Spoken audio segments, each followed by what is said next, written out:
Hello, Chef here, working on some fresh basil in the garden today. Thought I'd share these tips with you.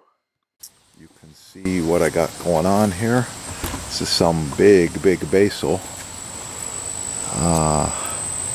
Really nice and full. This started off as 10 plants, and now it's 4 feet tall. Looking really good. So I had a request from a viewer on how to trim the basil. I'm going to show you just what to do.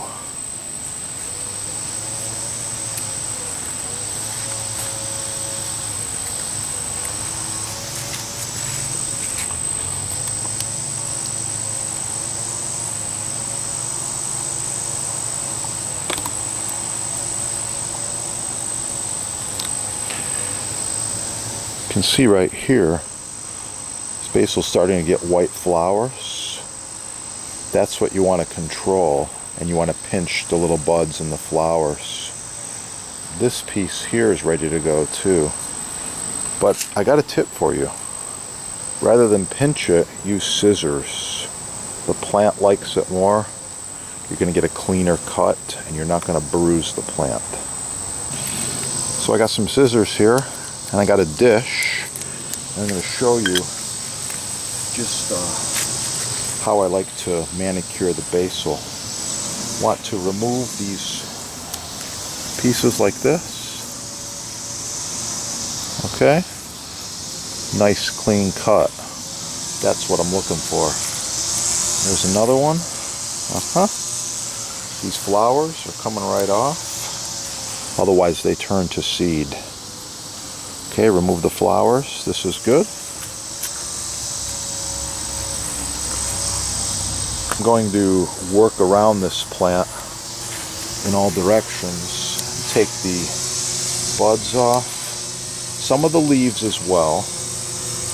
We call these bigger ones here sun leaves. You can take off some sun leaves too. All these little buds are coming off of here. And this will help the plant.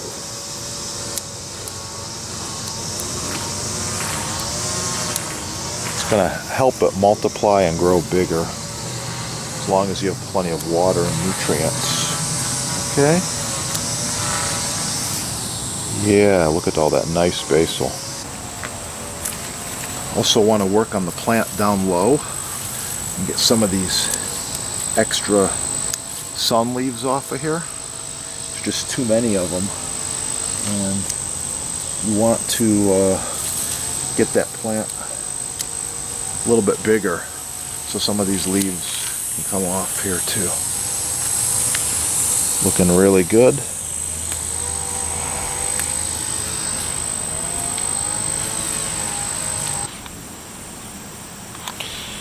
You do want to remove this right here. Very carefully. Nice clean cut. That's going to let this plant shoot out 2 branches right there.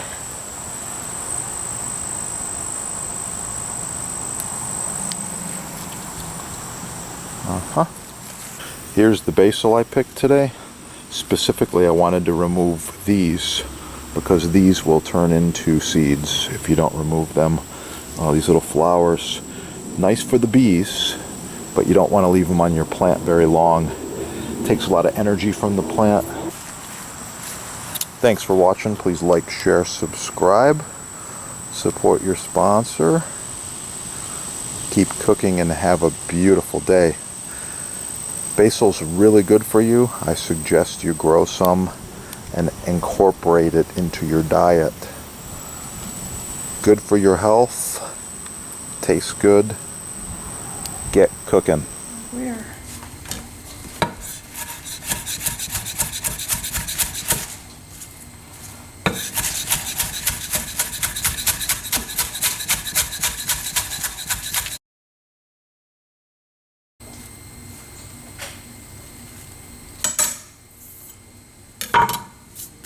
Ah, finished pizza looking really good, and this is where that fresh basil is gonna go. Oh yeah. Thanks for watching. Leave a comment, and make sure to like, share, subscribe. Wild mushroom and other great chef recipes. Click that little like button. Please subscribe, leave a comment below, and share this recipe with some of your friends, especially if they're into organics and vegan, you know, the wild living and foraging, eating food from the wild. So this came from the wild. It looks pretty cool, and you might not even believe it's a mushroom. Don't forget about your sponsor. If you need all the cool stuff right there. Keep cooking and have a beautiful day.